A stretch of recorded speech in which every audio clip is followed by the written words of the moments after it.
ഈ ഒരൊറ്റ സാധനം മതി. അവസാനത്തെ ഈ ഒരു പരുവത്തിലാണ് നമുക്ക് ഇതിനെ കിട്ടുക.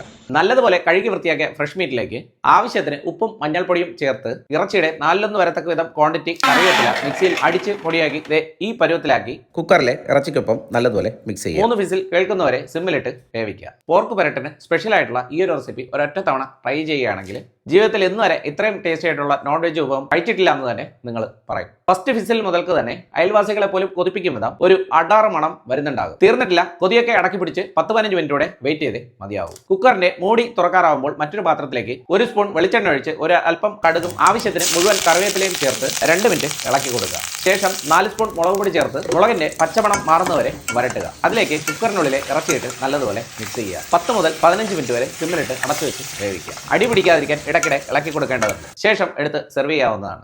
ഇതിലൊരൊറ്റ കഷ്ണം കഴിക്കുകയാണെങ്കിൽ ജീവിതത്തിൽ ഇന്ന് വരെ ഇത്രയും ടേസ്റ്റിയായ ഒരു നോൺ വെജ് ഐറ്റം ഇതുവരെ കഴിച്ചിട്ടില്ല എന്ന് നിങ്ങൾ തന്നെ പറയും. തികച്ചും നാടൻ രീതിയിൽ വളരെ ടേസ്റ്റിയായി പോർക്ക് പെരട്ട് ഉണ്ടാക്കുന്നത് എങ്ങനെയെന്ന് അറിയാൻ പാടില്ലാത്ത നമ്മുടെ സുഹൃത്തുക്കളുടെ അറിവിലേക്ക് ഈ ഒരു വീഡിയോ ഷെയർ ചെയ്ത് കൊടുക്കുക. ഒപ്പം അക്കൗണ്ട് ഫോളോ ചെയ്ത് കൂടെ കുടിക്കുക. നിങ്ങളുടെ സ്വന്തം ട്രിവാൻഡ്രം സിംഗ്. അറിവ് ആരോഗ്യം ഒപ്പമുണ്ട് ട്രിവാൻഡ്രം സിംഗ്. അക്കൗണ്ട് ഫോളോ ചെയ്ത് ധൈര്യമായിട്ട് കൂടെ കുടിക്കുക.